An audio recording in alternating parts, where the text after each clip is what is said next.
आप लोगों को सुधारने का मेरा कोई मन नहीं, अपने बच्चों के लिए सुधर जाओ। क्योंकि यदि आप अपने बच्चों को अपने से बेहतर नहीं बना पाए, आपका वैवाहिक जीवन, आपका गृहस्थ, हम गृहस्थी हैं ज्यादातर लोग, गृहस्थ आश्रमी नहीं। हम गृहस्थ तो बन गए, गृहस्थ आश्रमी नहीं बने।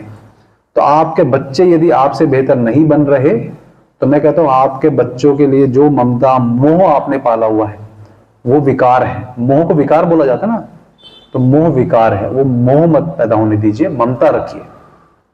तो उस मोह के चक्कर में बच्चों का, अरे बेचारा भूखा है, चलो चिप्स खिला देते हैं इसको, चलो बच्चा जा लेते, खा ले, कोई बात नहीं। मैं उन माता पिता को, मैं कहता हूं उनको शर्म आनी चाहिए जो माता पिता मेरे सामने आके मुझे बोलते हैं, भाई साहब मेरा बच्चा दिन भर मोबाइल देखता है, उसे सुधार दो। मैं कहा सुधारने की जरूरत आपको है? मैं कहा आपका बच्चा मोबाइल आपके लॉक बताए बिना कैसे खोल लेगा? अरे मेरा बच्चा तो खोल लेता है, पता नहीं कैसे खोल लेता है, मैं बहुत बड़ा हैकर है, मेरा फोन पकड़ को बोलो खोल के दिखा दे। तो मैं ये कहता हूं कि हम बच्चों को चिप्स के लिए, सबके लिए पैसे हम देने वाले, मोबाइल हम देने वाले, फिर ठीक मैं कर दूं, क्यों कर दूं? फिर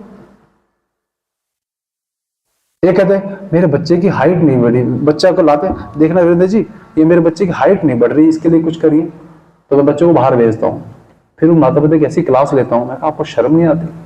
इस बच्चे को बेचारे को हाइट के, इसका बाकी कोई गुण आपने नहीं देखा। अभी बेचारा जिंदगी भर ये सोचता कि मेरे माता पिता मेरी हाइट से बड़े शर्मिंदा रहते हैं। अब जो अखबारों में ऐड आते हैं, उन अखबारों को ऐड को देख के यही बच्चे उनके ग्राहक बनते हैं कि मेरे माता पिता को बड़ा शर्म रहती है कि मेरी हाइट कम है, हाइट कम है। तो मैंने कहा माता पिता बदलने पड़ेंगे अगले जन्म में, तभी हो पाएगा।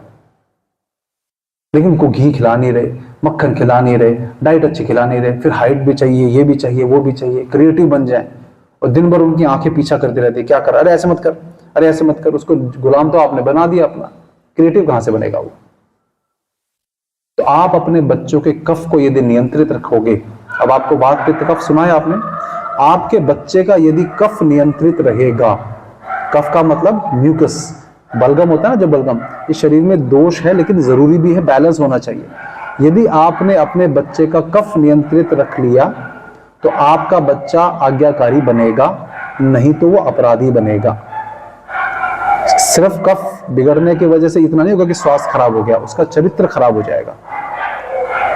आज देखो ना, गाड़ियों के वीडियोस आते हैं ना कि एक गाड़ी टच हुई, दूसरे को जान से मार दिया, ये सब कफ बिगड़े हुए हैं।